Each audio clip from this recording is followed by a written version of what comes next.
Welcome to yet another beer review with me here, the Master of Hoppets. Today, we're going to be reviewing the so-called best beer of the world. It's going to be Westvleteren 12. See here, the cap. Looking forward to be trying this, especially because of all the hype there is about the Westvleteren beers. I thought the 8 was pretty good.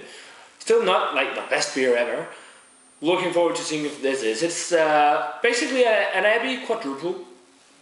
Or a Trappist Quadrupel, let's say it like that, on 10.2%. As far as I know, I believe it's brewed with a Westvleteren yeast strain.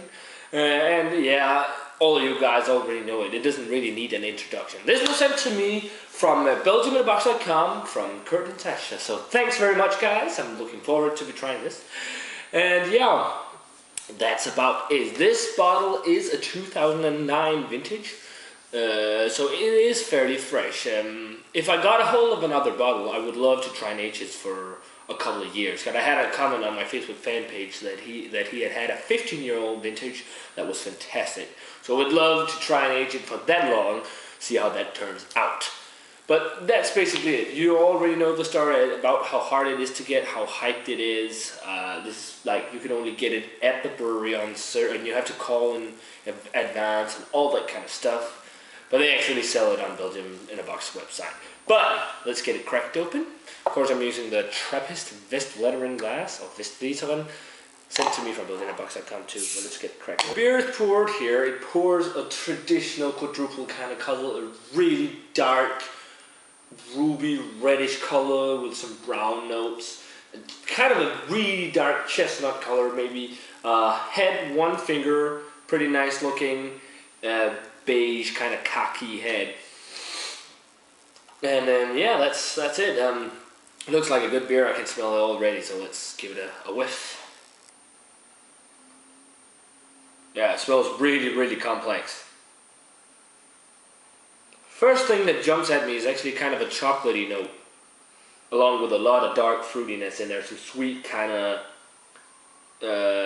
dark fruity notes, dark cherry. Some kind of like rye bread almost. Some breadiness at least. Oops. Smells really complex. Not too big on the Belgian yeast strain funkiness in there. There's some though. Brown sugary note in there as well. Maybe molasses. Maybe like a rum note too. Smells nice. It smells really nice. It smells really fruity, really complex.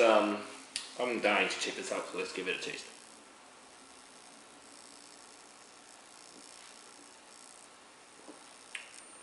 Wow, that is really big and really complex.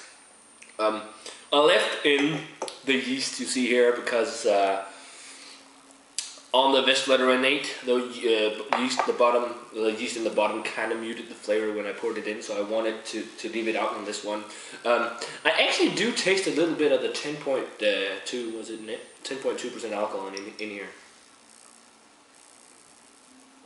in the flavor, but the body on it, it's a medium to full. It's got a lot of carbonation in it. The flavor, first I notice, is like almost peppery sensation on the tongue, a spice, along with a lot of dark fruit, brown sugary notes, caramel, dark cherries, slight hint of chocolate in there as well.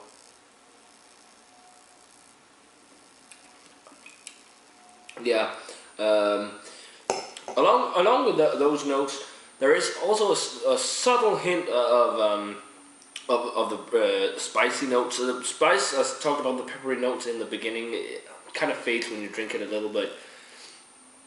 It is a sipper, by the way, but other than that, I get a lot of like brown sugar, maybe molasses. The rum kind of aroma in there is kind of in the flavor too, but it's more in the background. And the breadiness, it's got a lot of breadiness to it. It really, like a rye breadiness. It's a really complex beer.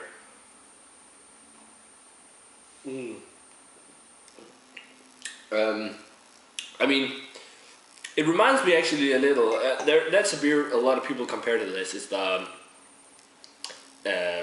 what's Saint Bernardus Abdij 12, I believe it's called, Abdij 12, which is also a quadruple. A lot of people compare it to them because Saint Bernardus usually brewed beer, or used to brew beer for Westvleteren, well, every Saint Sixtus, but this still feels more complex than that. I remember being really disappointed in it because I heard so much great thing about the Saint Bernardus. I'm not really disappointed in this, but I wouldn't go as far as calling it the best beer in the world at all. I think it's got a lot to do with the hype of the beer and the fact that the hype and the fact that it's so insanely hard to get. And not just that, but also the fact that it is a good beer. Then people usually tend to exaggerate because it was so hard to get a hold of, and like they've heard so much from other people. Still, it's a really good beer. It's definitely way more complex and better than 8. Look at that lacing too. That's pretty nice. Definitely a beer worth checking out. Rating wise for me, it's one of the better beers I've had. I wouldn't go as far as putting it in my top 5, maybe my top 10, I'm not sure, but it is really good. Rating wise, I'm gonna give it a 92.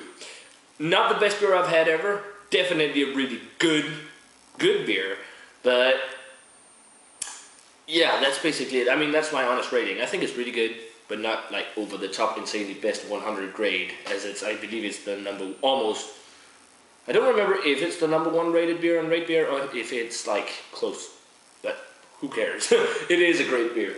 So guys, as always, because I reviewed a BelgiumInABox.com beer, you can get a 10% discount in the coupon code. It will be in the description. And sorry. Let me know what you think of the Westvleteren 12 if you've had it. There it is. Show the cap instead. Let me know. Maybe you think I gave it a too high rating by giving it 92. You probably think I should give it like a 70 because it's so hyped. Or maybe you think I'm insane that giving it a 100. Let me know. And as always, remember to comment, subscribe, check out my Facebook fan page and all that stuff. And I'm gonna say cheers in the supposedly best beer in the world, Westvleteren 12. So cheers guys, and I'm gonna see you in another beer review.